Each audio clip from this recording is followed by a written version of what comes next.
Dan kemudian Kemhan tuh mengeluarkan namanya strategi pertahanan Nusantara.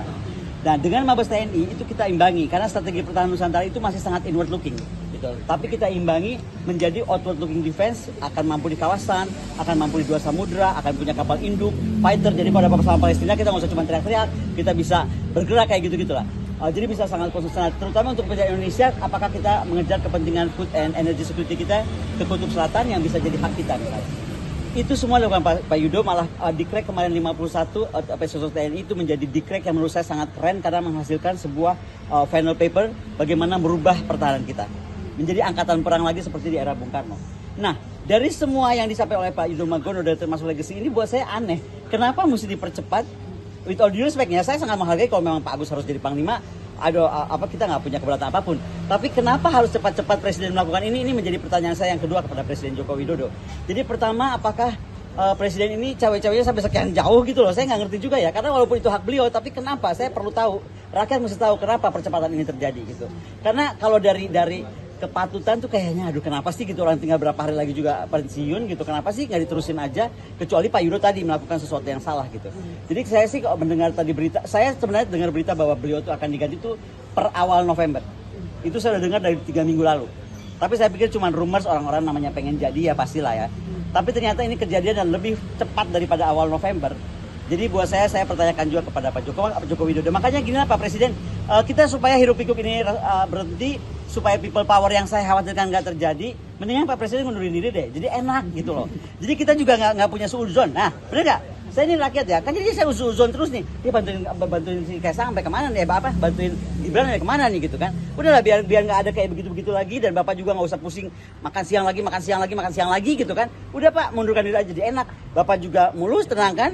Kemudian juga Kaisang udah silakan juga maju, kita nggak usah pikir yang aneh-aneh. Gibran. Mungkin saya pengennya Kaisang aja kalau yang jadi presiden. Terus yang apa?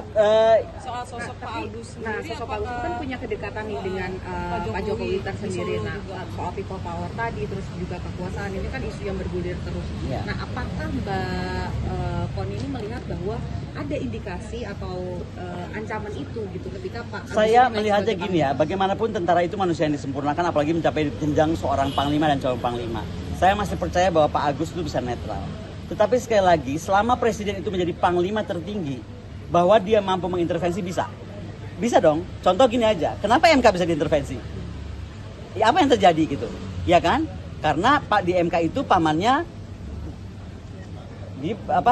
Gibran gitu loh. Nah, saya nggak tahu saya khawatirnya dan saya cuma berharap tidak terjadi apa-apa, jangan sampai angkatan bersenjata kita, tentara kita dipakai untuk intervensi. Karena saya cuma mengingatkan aja ya, sekuat apapun power, uang, kekuasaan, apapun yang Anda punya gitu, ketika masyarakat bergerak itu nggak bisa tertahan. Dan itu yang saya nggak mau terjadi. Karena kekhawatiran saya yang selama ini saya sangat isunya geopolitik, kawasan, dunia, saya ngurusin Rusia lebih baik daripada ngurusin Indonesia sebenarnya. Ya kan, in the past 2 years gitu kan. Tapi kenapa sekarang saya tiba-tiba kayaknya alert, ini mesti saya ingatkan, karena ini nggak bercanda. Saya itu nggak bercanda. Saya itu soalnya kemana-mana sekarang merasa bener loh. Kok ada kegelisahan gara-gara MK yang nggak adil ini, lalu bagaimana sikap Gibran yang menurut saya tidak tadi leadership value-nya kurang ya, komitmennya nggak bisa dipegang, mohon maaf, komitmennya nggak bisa dipegang, sebentar bilang A, sebentar bilang B, sebentar bilang di partai ini, sebentar bilang di partai itu. Apa ya, kita nggak boleh punya leaders yang begitu. Leaders ada leaders, ini kita lagi ngomong negara loh. Dan sekali lagi dengan segala hormat, kita sangat hormat sekali sama Pak Prabowo ya, tapi kok saya khawatir dengan kesehatan beliau. Nah, jangan sampai nih amit-amit ini, saya amit-amit 7 tahun, jangan sampai ada apa-apa. Tapi kalau ada apa-apa, kan pasti kekuasaan itu ada di tangannya wakil presiden. Jangan sampai nanti jadinya edisi presiden 2,5, nggak 3 periode tapi 2,5 periode dan 5 periode. Kita nggak tahu. Kalau sosok Pak Agus sendiri di mata Bu Koni gimana? Baik. Pak Agus sangat profesional, baik dan orangnya ya sangat seru lah. Dan saya berharap Pak Agus bisa meneruskan apa yang dijejaki langsung oleh Pak Menhan tentang strategi pertahanan Nusantara, poros maritim dunia. Nah ini, kata poros maritim dunia jangan lepas ya, karena itu menurut saya belum selesai. Jangan sampai kita ngabrik lagi TNI yang sekarang sudah tertata untuk menjadi outward looking military gitu kan, atau menjadi angkatan perang Republik Indonesia. Jadi saya berharap Pak Agus dengan segala hormat bisa diteruskan apa yang sudah dicapai oleh Pak Prabowo sebagai Menhan bersama-sama Mabes TNI yang dipimpin oleh Pak Yudo Margono selama ini. Baiknya Pak Jokowi itu mundur atau cuti? Kalau saya sih bilangnya cuti. Iya kan, tapi saya pikir kalau Pak Ari bilang mundur benar juga sih. Karena kalau cuti kan masih bisa intervensi kan gitu ya.